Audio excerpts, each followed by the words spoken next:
welcome to tonight's Commonwealth Club World Affairs program. I'm Roy Bahat. I'm the head of Bloomberg Beta, and I'm your moderator for this evening. It's my pleasure to introduce Jas Brissac, author of the new book, Get on the Job and Organize, Standing Up for Better Workplace and a Better World. Jas is a union organizer and co-founder of the Inside Organizer School. After spending a year at Oxford as a Rhodes Scholar, Jas got a job as a barista at the Elmwood Starbucks in Buffalo, New York, where they became a founding member of Starbucks Workers United that helped organize the first unionized Starbucks in the US.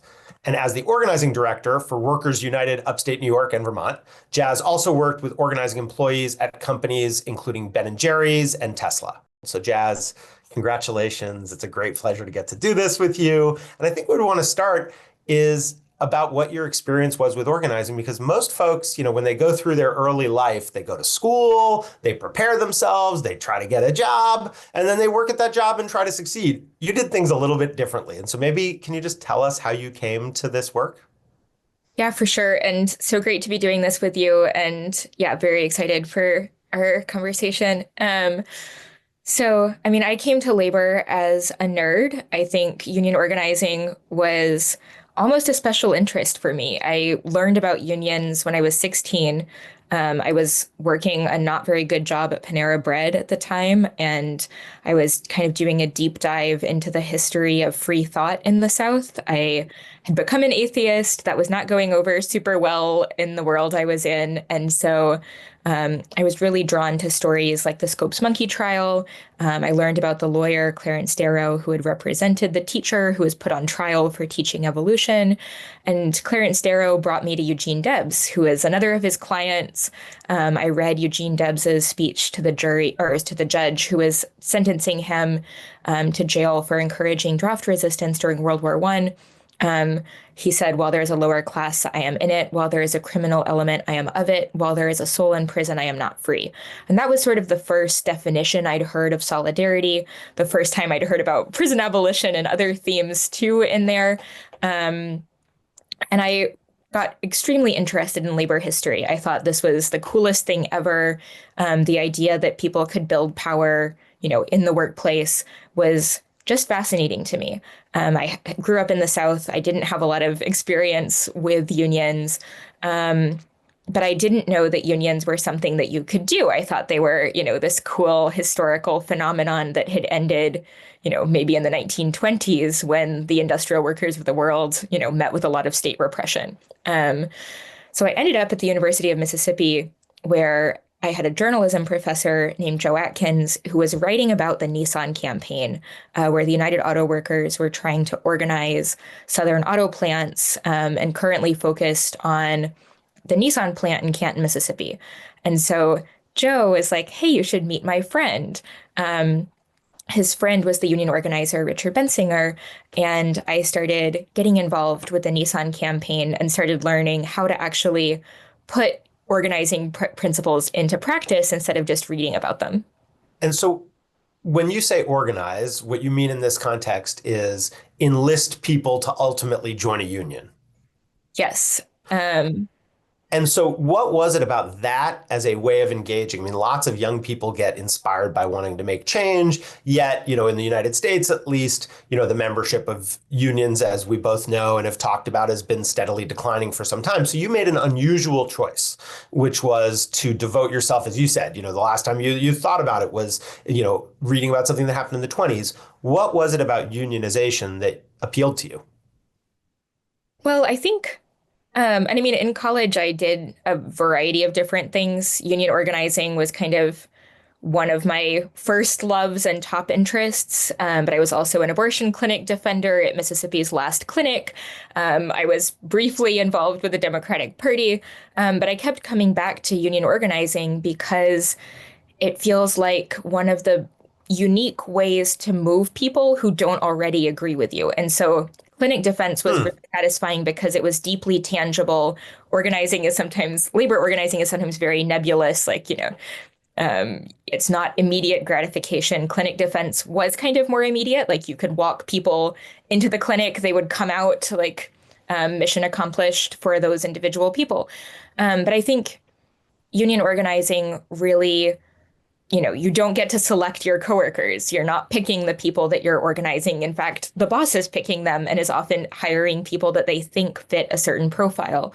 And so, helping people understand their own power within the workplace is incredibly powerful, and incredibly moving. Like, I think people are conditioned to think that workplaces have to be a certain way, that, you could have a good boss or a bad boss, but either way, that boss has the power. They're deciding whether you get Sort of like a fact of nature, you're sort of just dealt the cards you're dealt and you have to deal with it. And hey, that's just modern life kind of thing. exactly. And so I think, one of my comrades, Chris Townsend, who's the organizing director for the Amalgamated Transit Union, talks a lot. And I talk about him, saying the workplace is a dictatorship. And I think that sounds rhetorical, but it's really not that rhetorical. Like, that is the power dynamic, is the boss has the final say. They're their own judge and jury. And unless workers have a union, they don't have a way to change that power dynamic back. So, okay, so I want to return to some of those themes about unions, but let's maybe talk about how they get set up for a minute first, because each of these organizing efforts, I've noticed the language is people call it a campaign. And so like a political campaign, it ends often with an election that has a result one way or the other, where workers are voting whether or not to join a union. It can, of course, that they may never get to that point, but maybe let's start with that story of the first, was that Nissan, the first campaign that you got involved with? Yes. And so tell us the story of what you learned from that, what unfolded, and then let's talk about some of what happened since. Yeah, so I got involved with Nissan, which was about a 14-year campaign, a couple of years before workers actually went to a vote. They'd built an organizing committee. They were trying to build enough support to actually file for an election with the labor board and get to the stage of actually having a vote, and then hopefully getting to the bargaining table. I met the committee workers when they came up to the University of Mississippi to talk to students about why students should be supporting the campaign. I got involved with first recruiting students to support the campaign, and then actually worked as an organizer, house calling workers, going to committee meetings, and working on projects like helping to put together a report on the health and safety conditions in the plant, which were really bad. Workers had died in the plant, had gotten lifelong injuries from preventable workplace hazards. And so I learned how union organizing is a life and death matter for workers. And, maybe with a union, things aren't always perfect, but workers have the ability to actually bargain about things that would make a really fundamental difference. I also learned what companies will do to try to prevent workers from organizing. Nissan ran a really intense anti-union campaign, even while they were, pretending to be progressive, testifying to the French parliament that owned a controlling stake in the company that they weren't anti-union because they were union everywhere in the world except the US South. They were, writing donations to the Sierra Club, to the NAACP. They were sponsoring the Nashville Pride Parade. But they had hired Littler Mendelson, one of these notorious union-busting law firms. And with the help of Littler Mendelson, they were threatening workers. They were trying to split workers on racial lines. The plant was about 80% Black, and they would tell the white workers, you don't want to be part of a Black-run union, do you? There was messaging circulating toward the end, right before the vote, where there were flyers, signed by the Sons of Confederate Veterans with Confederate flags and swastikas saying, vote yes to this, vote no to the UAW. Nissan never disavowed those flyers. They probably didn't create them, but they created an environment of fear where, managers and the governor of the state were threatening that the plant would close and move to Mexico, that workers could lose everything. And then hearkening back to some of the racist, dog whistles and explicit racist statements from, civil rights movement and before. So it showed me the intensity of an anti-union campaign, and also what happens when companies get away with that, because the UAW at that time didn't go to a boycott. All right, so the UAW, the United Auto Workers, is the national union in that case that was trying to create a local affiliate at that Nissan plant. Is that how they work together? Yeah, basically, the UAW was supposed to be helping the workers organize. And certainly I met incredible folks on the ground, including Richard.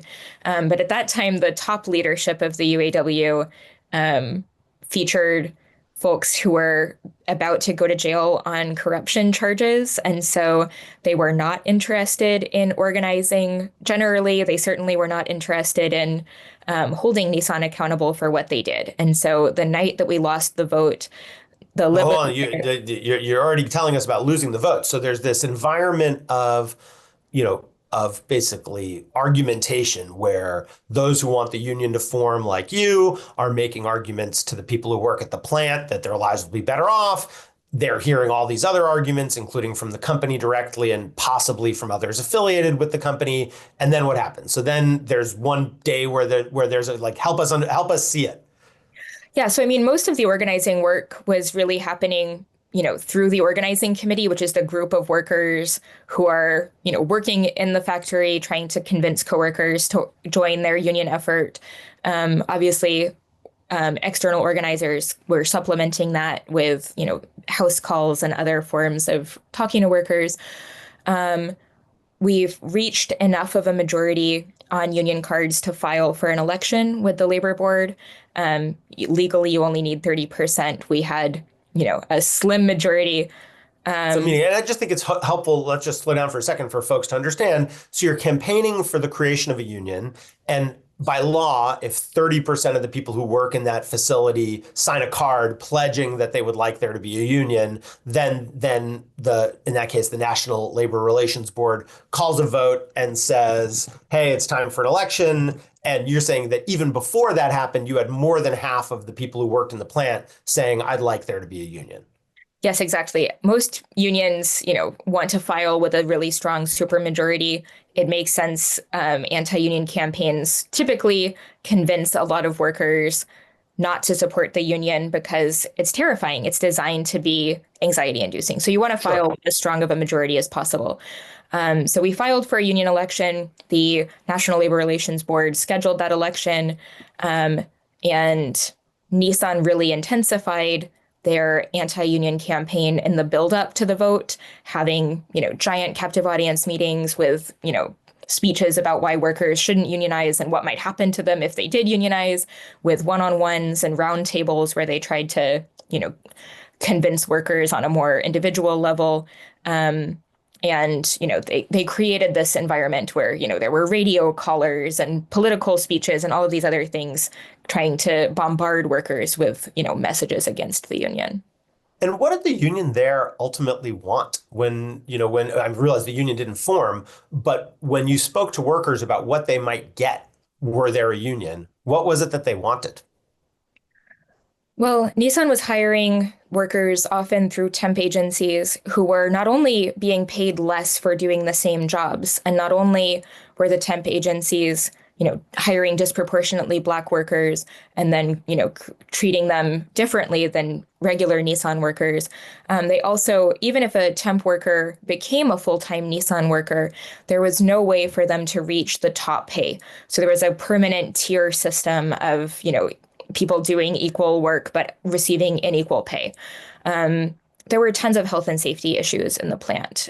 Derek Whiting was a worker on the assembly line who had died at the plant. Sorry to hear. After it was terrible. He, had sought medical attention. They sent him back out to the line. He collapsed across the assembly line. He was collapsed across one of the lines, but the other nearby production kept on going. And I think that really underscored how important having a union and having, health and safety committees and protection and the right to refuse unsafe work without worrying about, whether OSHA would side with you because you would have that union protection. I think that was one of the main things that people were organizing around. And so the vote failed ultimately. By a large margin, by a small margin, what happened? Yeah, it was about 2-1. The union busting was Wow. really terrifying. And I think there were strategic decisions that, in retrospect, we should have voted the temp workers. There was a long debate about whether we would do that. Sorry, what does it mean to vote somebody. That means Sorry, that means to allow them to vote in the election. because the organizers get to decide some questions around who's included and who's excluded, It's basically. often a debate between the union and the company, but then sometimes there's different camps within the union. And so some of us thought that temp workers should be included. Some people thought temp workers would be more susceptible to anti-union messaging. And so in the end, they weren't in the voting unit. That could have been a deciding factor. But the base of it was Nissan's fear tactics worked. And so in that case, so you took some lessons from there. And in that case, your role, you were a student nearby. You weren't working in the Nissan factory, correct? No, but I was working with the UAW over that summer. Sure, but from the perspective of those who worked in the factory, you were an outside person who was not one of them, who was trying to convince them that they should unionize because you were working on behalf of the union. And the reason I just raised that, and feel free to disagree with any of that, but the reason I raised that is that when you then moved on to a future campaign, and we can talk about Starbucks or one of the other companies that you've been involved in, you picked a different strategy in that case. And so I just want to tee up sort of how did the way you approached it in Nissan differ from how you approached it on future campaigns? Yes. So my first couple of campaigns were external. Like you're saying, I was working with workers who were in the plant or in the coffee shops, subsequently at Spot Coffee, to try to help them organize. But I was obviously not working there. At Starbucks, I did decide to get a job with the intention of organizing, which is called salting. Salting. And this is largely, I feel like, what your book sort of lays out is that experience of going inside, knowing as an employee, and maybe show us the book, but knowing as an employee that your goal is to get on the job, which is not what you were doing at Nissan. At Starbucks, you got on the job. And you had, at this point, I know, we mentioned the introduction, moved to Buffalo. You'd gone off to school, to grad school. You came back, and I feel like dropping out of a Rhodes Scholarship is some kind of a badge of honor. And you come back, and so then tell us. So then you decided to pick this different strategy of salting. And so maybe just tell us a little bit about salting. What is it, and how did you decide to do it? Just give us a little background. Yeah, so salting, meaning getting a job in order to start helping workers organize, is a tactic that is probably as old as the labor movement. It's been used in a variety of industries, whether it was industrial workers of the world, members picking which lumber camp or which agricultural field they were going to get a job in because it aligned with a strategic campaign they were trying to run. Folks who were involved with, building the early CIO unions in steel and in auto were getting jobs with the goal of helping start unions, like Walter Reuther, who became the president of the United Auto Workers, had gotten a job in an auto factory as a SALT. Unions often don't talk about this because there's a fear that, we'll tell management about this practice. However, in the US, there's a $1 billion union busting industry. And so in a lot of ways, the only people that we've been keeping this a secret from are workers and activists who might actually be interested in organizing and becoming SALTs. Companies know about it. The anti-union consultants that they hire, make a big deal about, oh my God, have you heard about these outside agitators? And on every campaign, whether someone is a SALT or isn't a SALT, people are usually accused of, having gone in there with this ulterior motive. So I would say what a SALT does is really not different than what any worker who wants to organize is doing. Any worker shouldn't just go in broadcasting their desire to unionize the company because companies retaliate against workers for organizing. And if it can be very difficult to prove that the company is actually doing that, because of your union sympathies and not for any other reason. So I'd been working with a Starbucks worker named Benny, who was trying to form an organizing committee at their store in Buffalo. They talked to a lot of people. They started, to have some interest. And then management fired them allegedly because they were cursing at work. And if Starbucks fired workers who were cursing on the job, they would have no workers left because everyone has cursed on the floor at Starbucks. But that showed what the company would do to try to prevent workers from unionizing. And so I already was interested in the practice of salting. I'd never gotten to be on the inside of a campaign and wanted to know what that experience was like. And so between the idea that it would, tactically be smart to be able to build relationships, especially at the height of the pandemic, by actually working alongside people instead of trying to figure out how to talk to them, during this pandemic. And the idea that it would be a really great learning experience for me, as someone who is trying to support workers in organizing to actually know what it's like. I decided to get that job. Okay. And so that makes a lot of sense. Why Starbucks? I mean, there's this view of Starbucks from the outside of they're known for being an employer who tries to do the right thing. You could certainly think of lots of companies that have reputations for treating their employees poorly. Starbucks in general was not one of those companies. It was a company that where the CEO, had this proud, way of talking about offering generous educational benefits and being at the top of the market for wages. And so some of that may be true, some of it may be untrue. You can give a perspective, but why Starbucks? And then given that, well, I'll get to that in a second, but let's start with why Starbucks.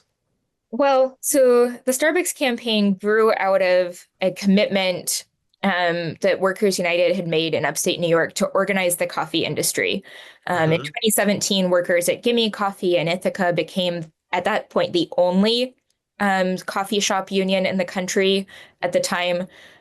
Workers at Spot Coffee in Rochester and Buffalo organized. Perks Coffee would follow them. And so we started to build a base of unionized coffee workers.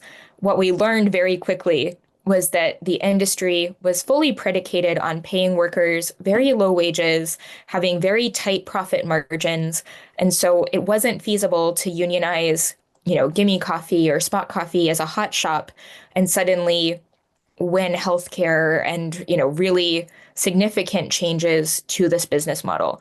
The, union density was 0% before Gimme Coffee, and then it was like 1%, maybe less than that. So without raising the union density and actually being able to set a standard across the whole industry, we wouldn't be able to win what workers were really seeking. So that meant organizing more coffee shops, including ones that were the biggest competitors to the unionized shops. Spot Coffee's biggest competitor was Starbucks. And Starbucks workers and Spot Coffee workers had a lot of interrelationship. Folks had worked at one company and then moved to the other one. People were roommates or friends or partners with workers at the other coffee shops. And so Benny was the former partner of one of the Spot Coffee leaders. They started unionizing. We were talking to people like Lexi Rizzo, whose partner worked at a Spot Coffee location during the campaign, and who was a shift supervisor at Starbucks, who became one of the key union leaders when we launched the campaign in Buffalo. And so we knew that there was interest, but then, especially with the pandemic, it was hard to tap into that. Right. So you pick this company, the logic is to unionize a whole industry. Of course, you've eventually got to try with everybody.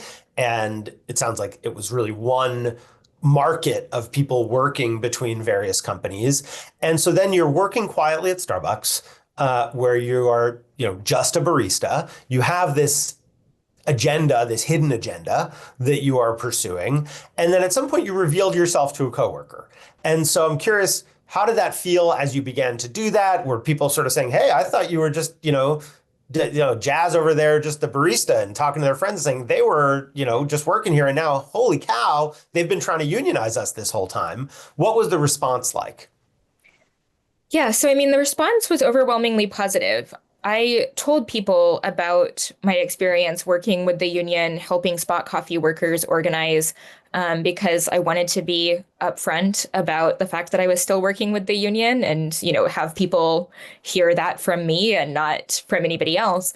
And I think people didn't really take it as that much of a surprise. A lot of Starbucks workers worked second jobs. Mine just happened to be, doing this weird union thing. And I think most people were either sympathetic to the idea of organizing because we had a camaraderie and a relationship established in the workplace. And then they saw the fact that I'd worked with other campaigns as like, okay, like if Spot Coffee could do it, maybe we can do it. But it wasn't a big deal. Um, I mean, I'd worked there for about 8 months without ever saying the word union. I'd helped recruit other folks who moved to Buffalo to get jobs as volunteers, totally not working for the union, just folks who wanted to be part of a campaign like this and help start organizing at Starbucks. And so I think people responded really well to me and to the other salts because we were doing the exact same jobs. And And very one of the important. things, sorry, say what you No, were so I going to was going say. to say it's important for salts to be good at their jobs because I that was was, going to repeat the yes. saying that you taught me. Why is it important for a salt to be good at their job? Well, nobody's going to follow you if you're not a good worker. And it's Yeah. also really important, I've seen examples where people, I think of themselves as organizers and not as workers. And that's a really bad mindset to go into it with because you don't want to be looking down at the job or at your coworkers. You want to be seeing yourself as part of that workplace in the way that any other worker who wants to organize is. And so it was really important that we could establish credibility with coworkers by actually doing a good job and being able to help out or pick up shifts. So that it wasn't, a transactional thing and we actually had that respect. And so, you described you chose Starbucks because you wanted to try to unionize the whole industry. As you talked to your coworkers, presumably you were all talking about what you wanted a union to be able to do. Or maybe it was something else. What did you find that you and your coworkers wanted? What was their desire that a union might satisfy?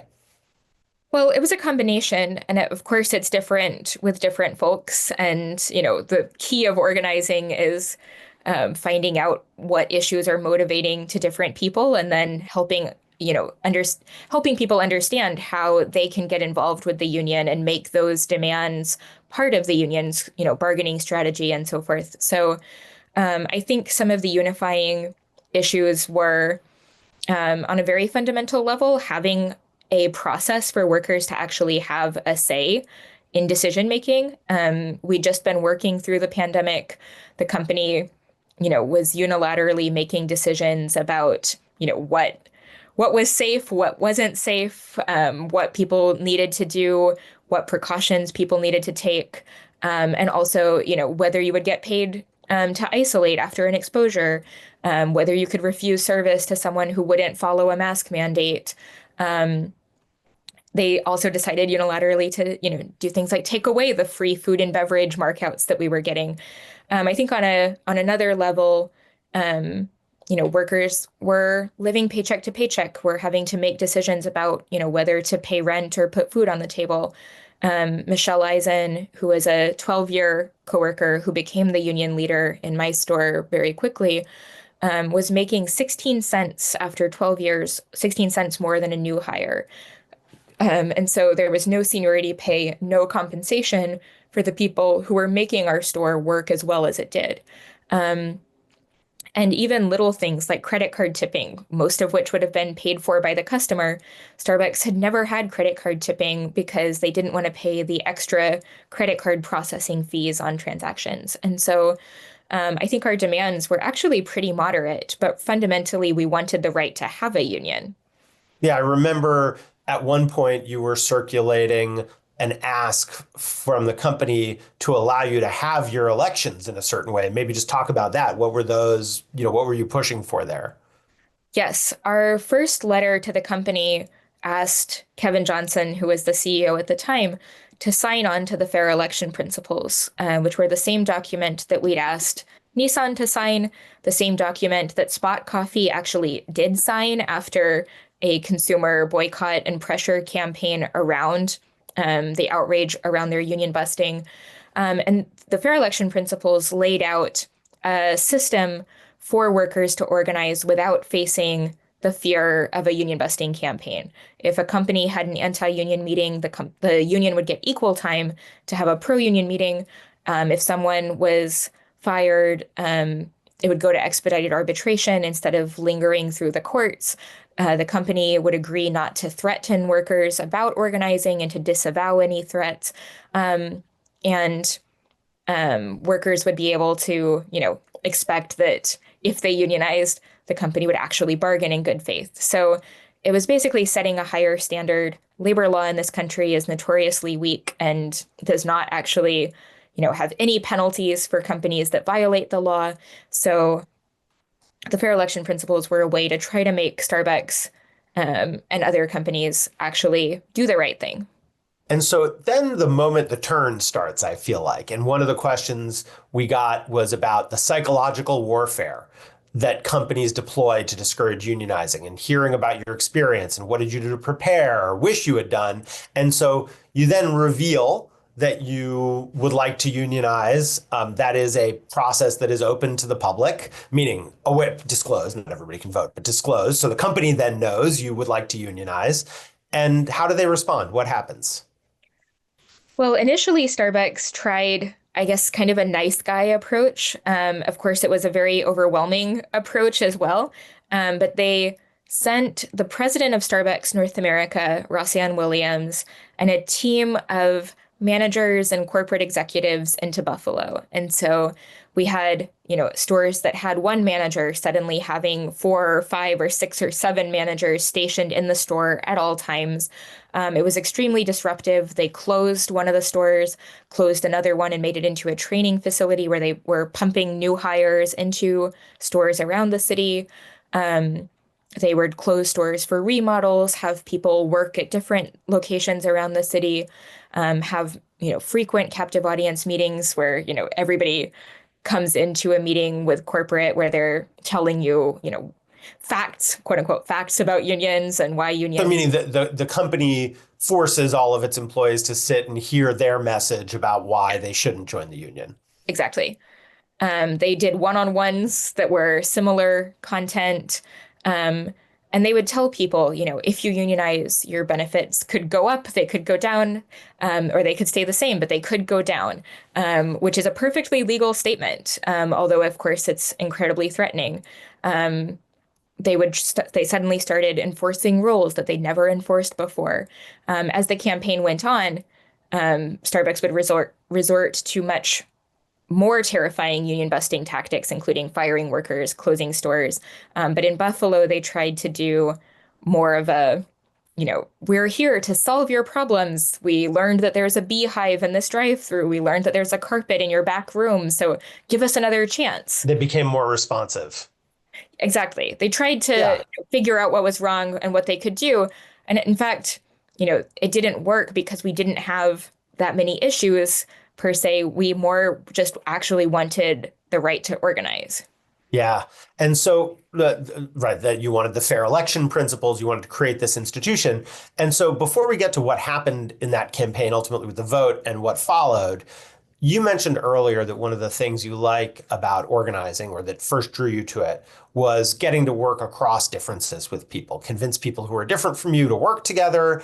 And I'm curious how that played out in the Starbucks campaign. I mean, things like politics. And you used the word comrade earlier to describe one of the other organizers you worked with. Presumably, not everybody who you were trying to organize shared the same political views that you share. And so, how did you navigate those differences?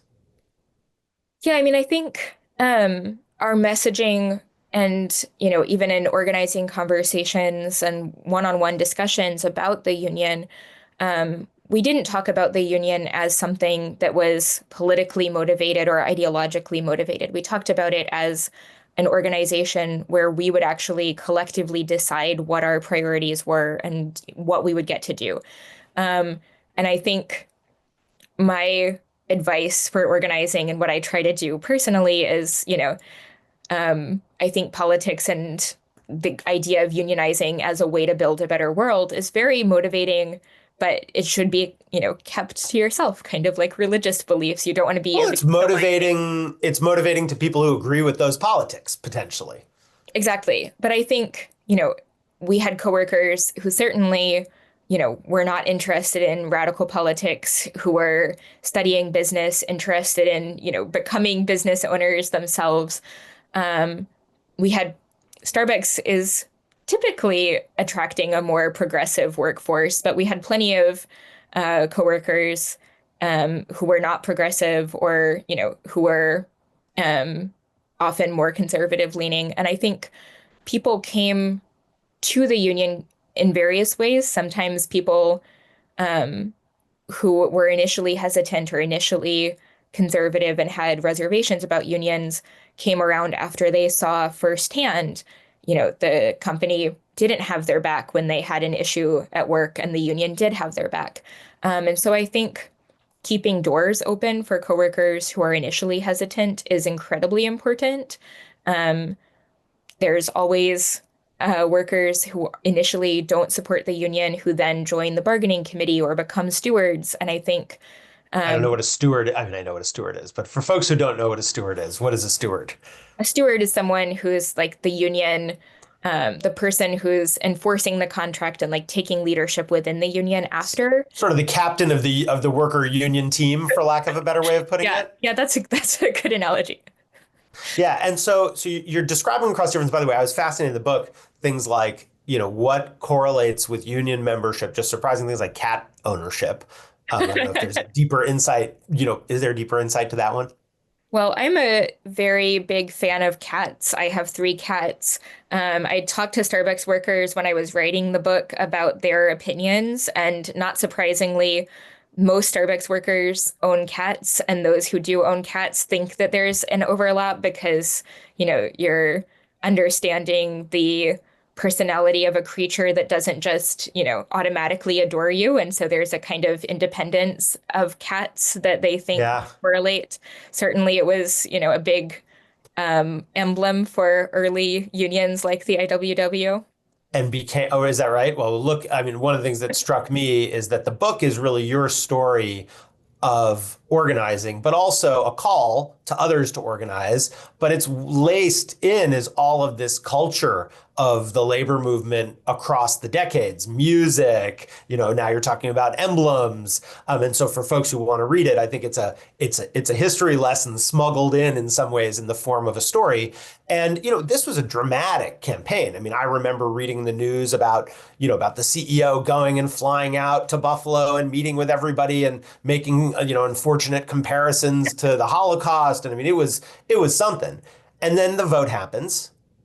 And what happens? We eked out our win. And I say eked out because I think that was the most anxious I've ever been in my life. I was like physically ill with anxiety. Richard had the idea that we should all lock arms. Our union office had been invaded by all of these news crews from all around the country and from abroad. We had like this French camera crew. Um, and the vote count was on Zoom at that time. And so the board agent took so long opening each individual ballot and then, counting each ballot. We got double the number of no votes that we expected to get, which I think underscores how effective union busting campaigns are because people who had told us that they were, definitely voting yes had succumbed to the company's appeals and messaging and fear tactics. And so um, we won two stores out of the three that had filed. The third store lost the election, but the NLRB is, theoretically still pursuing a bargaining order. I'm not super hopeful about the NLRB under Yeah, our current administration, but we can get to that. And by the way, I'll just note we've got about 25 minutes left, and the questions are flowing in from the chat. So thanks to folks who are asking questions. We're going to try to get through as many of these as we can. But so two of the store, and we get to the administration. But so a couple of the stores unionize, and then what follows from there is many other stores then eventually end up unionizing. Yes, I mean, even before we won our votes, stores around the country started to reach out, how can we do this? Good luck, but also, can you help us get started? And so we'd already filed for an election in Mesa, Arizona, where a whistleblower manager had helped expose what Starbucks was doing by sending all of these managers and executives into Buffalo to help bust the union. Starbucks had fired her in retaliation for her whistleblowing, and her fellow workers decided, they had two options, quit or unionize. And so they filed for a union and became the first store outside of Buffalo to organize um, workers all around the country in Tennessee, in Boston, in California, in Arizona. Were starting to organize as well. And so we developed what was called the Partner on Point system. Okay. Starbucks didn't call workers workers, they called workers partners because Howard Schultz's idea was that because he was giving workers stock in the company, that we had a real partnership in the company. And we said, okay, if you want to call us partners, the best way to have a real partnership is with a union. But we were very intentional about using the word partners. So when Starbucks workers reached out to the union, whether they were DMing us on social media, emailing us, they understood that they would get in touch with someone who had gone through the same process, a fellow barista. And this was really important because Starbucks kept trying to say, the union is this outside third party, and workers were best able to combat that messaging by understanding that their fellow worker organizers were going through the exact same struggles. And so now we're, X years later, and still the workers who are unionized are negotiating to try to get a contract from Starbucks. And I'm going to hit one other campaign for a compare and contrast for a second, and then let's go back and we can talk about some of the big picture issues about unions and this political moment and creating a movement. Ben and Jerry's also unionized, yet, and Ben and Jerry's on some level has a very similar reputation to Starbucks, a place that, was rooted in progressive values, trying to create some sense of doing business differently. Ben and Jerry's unionized and then got to a contract between the union and the company relatively quickly. And so maybe, or at least in my perception, relatively quickly. Tell us a little bit about the compare and contrast. What was different in those cases? Well, I think you've said exactly right. Ben and Jerry's was sort of the epitome of, woke companies in this in a similar way to how Starbucks had presented themselves. And Ben and Jerry's had also busted unions in the past, in the 2000s and the 1990s, during previous attempts. But I think a couple of things had changed. One was we had unanimous support among the workers who started organizing in the Burlington ice cream scoop shop.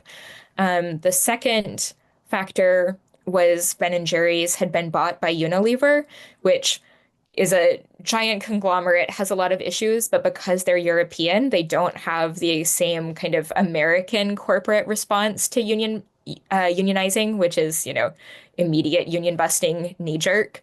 Um, and the third factor was they had read the room and they had seen all of the negative publicity that Starbucks was getting.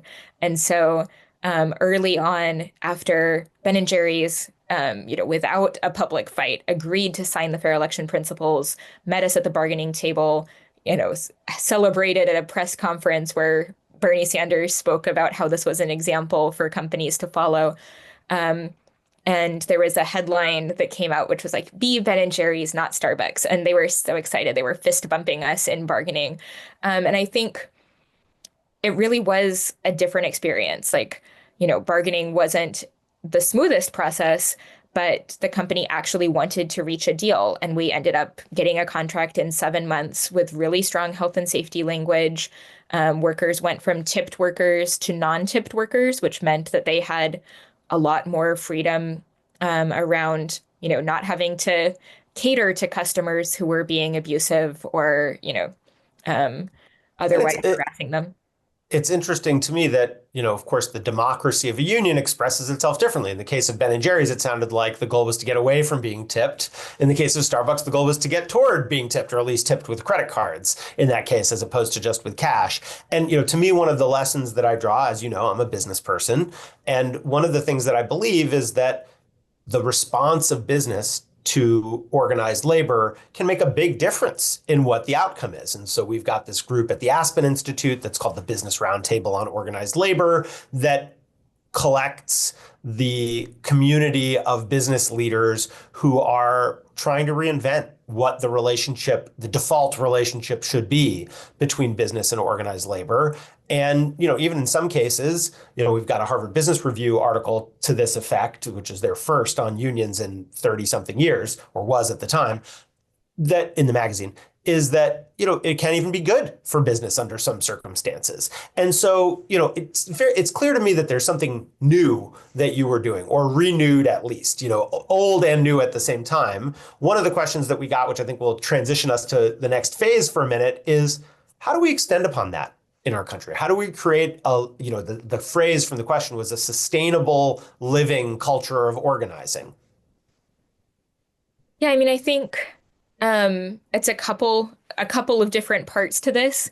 One is, I think, workers who go through a union campaign often carry that with them to any workplace that they're in.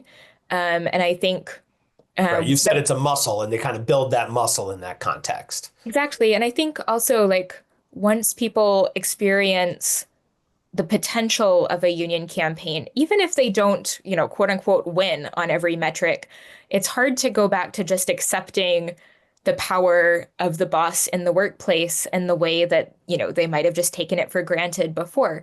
Once people understand that they do have power and that they can organize their coworkers, they take that with them. And so people like Al Celli, who worked at Perks Coffee and then Spot Coffee, helped organize Perks, was a steward at Spot, and then took a job at Tesla to get out of the service industry, started organizing at Tesla.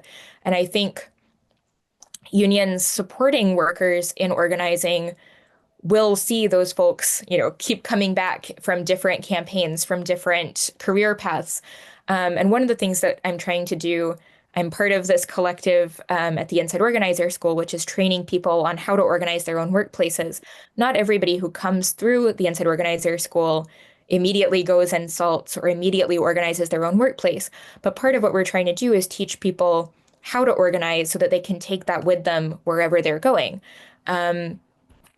And so I think that's half of it. I think the other thing is, it would be great. And I think union organizing can't depend on the goodwill of companies because there are not enough Ben and Sure. Jerry's.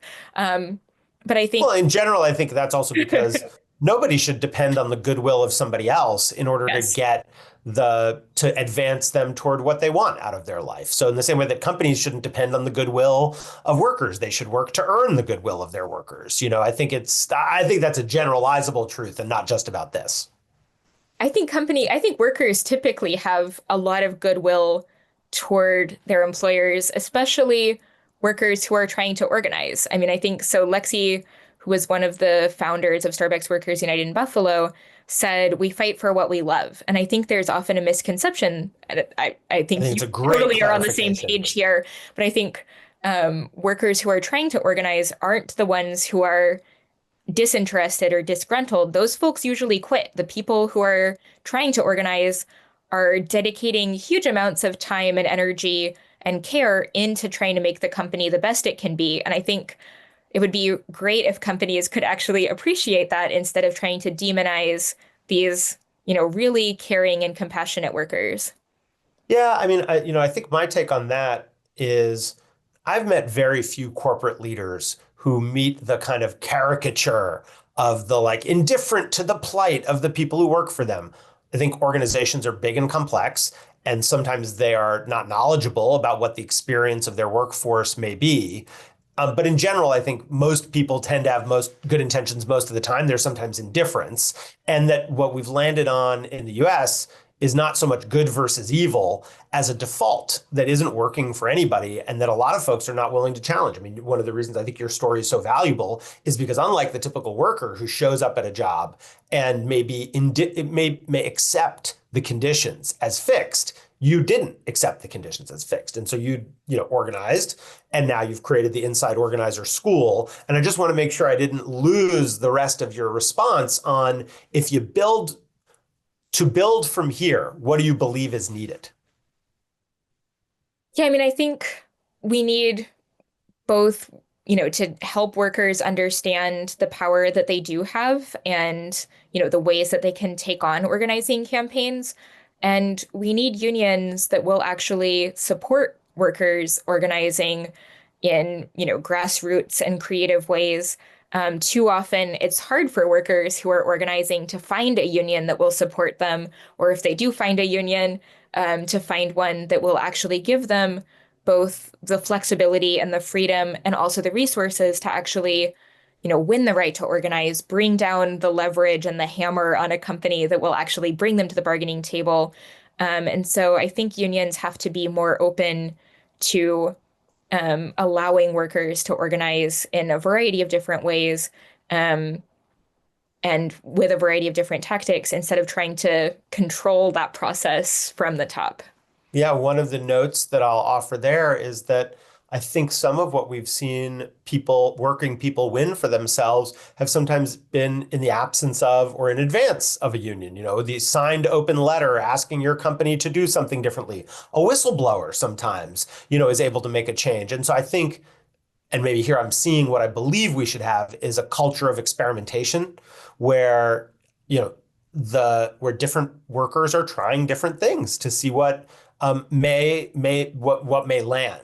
And so maybe one thing we could talk about while we still have a few more minutes is this moment, because it's different in this moment compared to how it was, say, a year ago or something like that. We have a different government in the United States. We have, well, let's just start on that one for a second.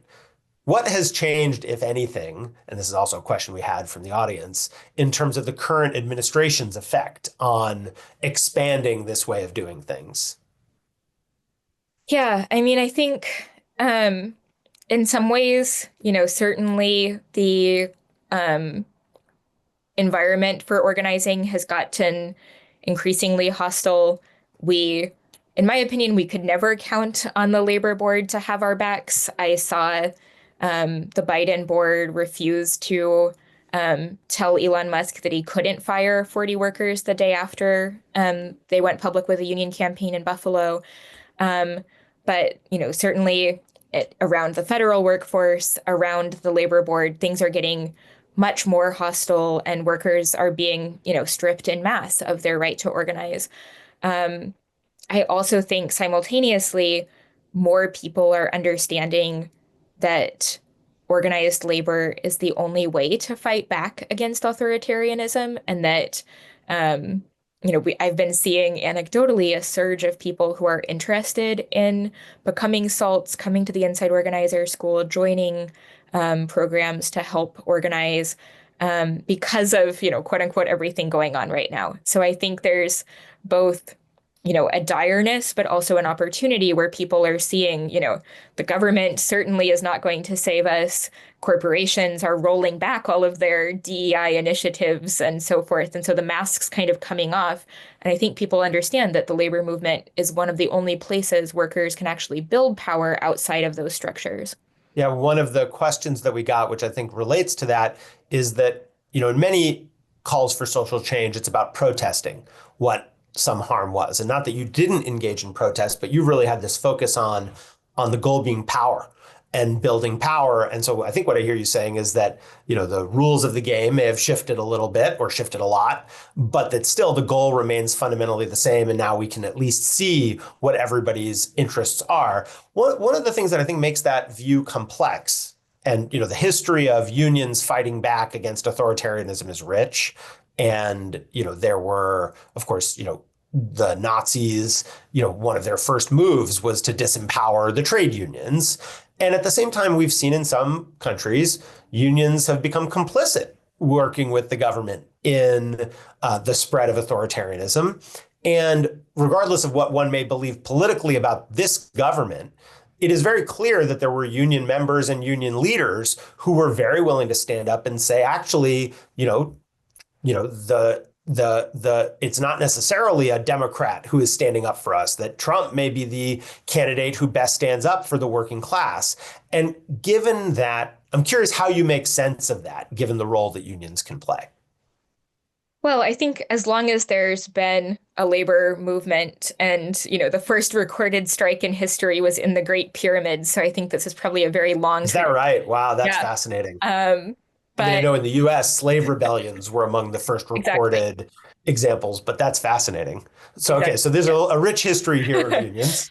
But I think as long as there's been a labor movement, there's been, different factions and right wing and left wing movements within labor itself. In the US, it was often people who were trying to organize, all workers, regardless of race and gender, et cetera. And then, highly segregated, highly specific, trade unions, or sorry, not trade unions, craft unions, that would only organize workers that they perceived as skilled, or often who were, only white men. And so, um, I think there's always been a tension between unions that were, part of advancing social justice and unions that were, you know, part of the status quo. Um, Frederick Douglass's own son was blacklisted from a union. And so there's always been these kinds of tensions. I think now with, unions like the Teamsters, appealing to Trump, even the UAW, endorsing Trump's Tariffs. tariffs and, in tacitly, therefore, also endorsing some of the nationalism and authoritarianism that goes along with that. I think there's a real danger of unions losing the plot, but I want to say I think that's, hashtag not all unions. I think that's part of, this ongoing tradition of some unions, towing the party line or the establishment line, and other unions fighting back and challenging that. So I think we need to be very careful that, the labor movement does not try to take some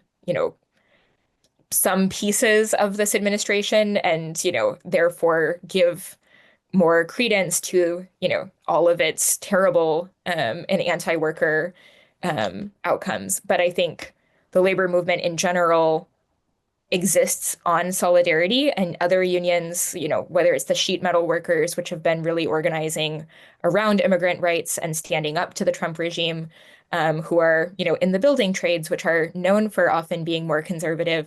I think there is also a lot of labor resistance happening. So one of the questions we had, and ties to, we've just got a few minutes left, is just give us a little bit of practical wisdom, because, one of the things you again described appealing to you, and you're describing this writ large now, is making progress across difference with people. And I think many change movements struggle with figuring out how do they allow for some disagreement amongst themselves without losing sight of the main goal. And so we'd just love, do you have any, for the aspiring organizer, any tips on how to integrate those two goals of creating space for disagreement while still progressing towards something? Yeah, I mean, I think the labor movement is one of the only places where people really get to experience solidarity and shared interest, and also be in solidarity and in community with people who are fundamentally different from themselves. And so there's studies and proof that show that being in a union and understanding, the principles of being in a union is an inoculation against acting out, authoritarian impulses, an inoculation against supporting, Trump and Trump-like kind of right-wing populism. I think actually one of the reasons the Democratic Party has failed is because we don't have a message, politically around class and around the ways that society isn't working for people. And so, working class people have anger against the system that is suppressing them. Right-wing populism is trying to channel that anger downward and have people punching down at immigrants, at trans people, et cetera.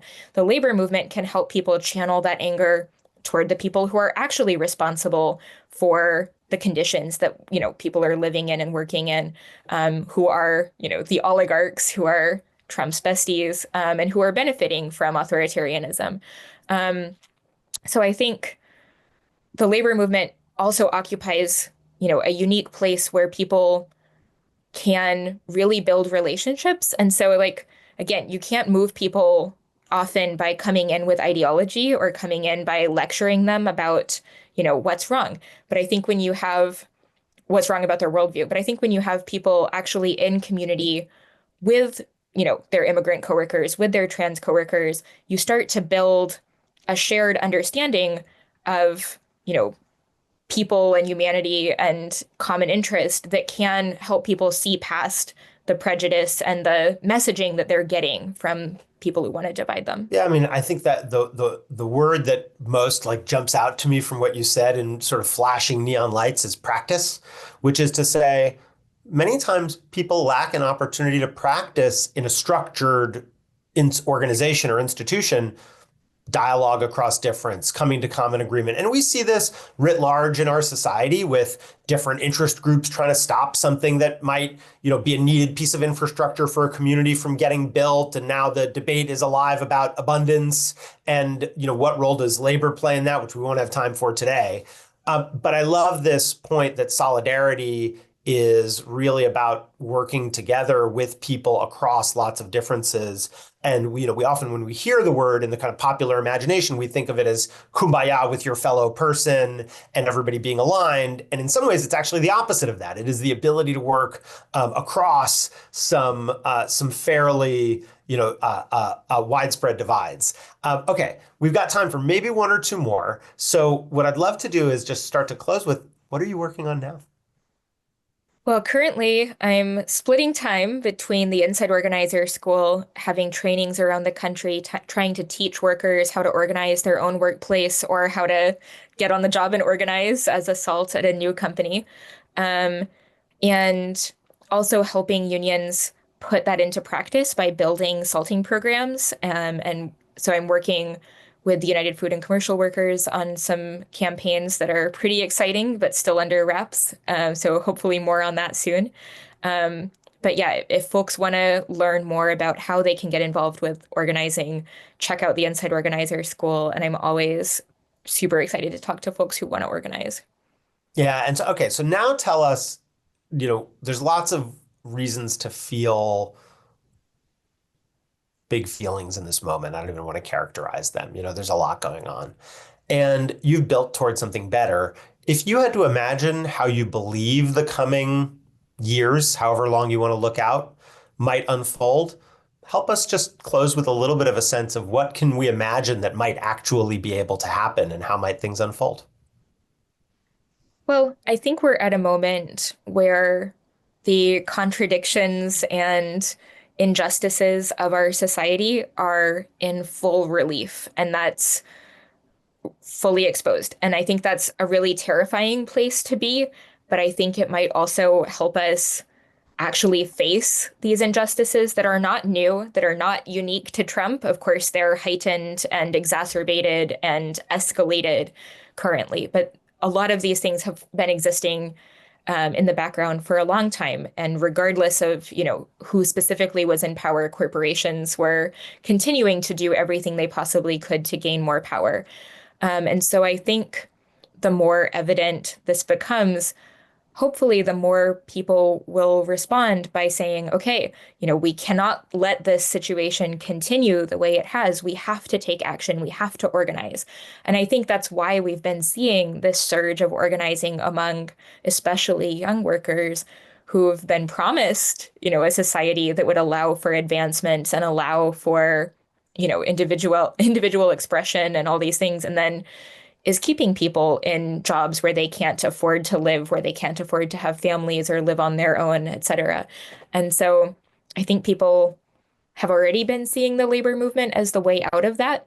But I think as a society, if we care about, pushing back against all of these intersecting forces that are, decimating public services, profiting from incarceration and deportation. Like we have to take action to save ourselves and to create a different world. And I think people will.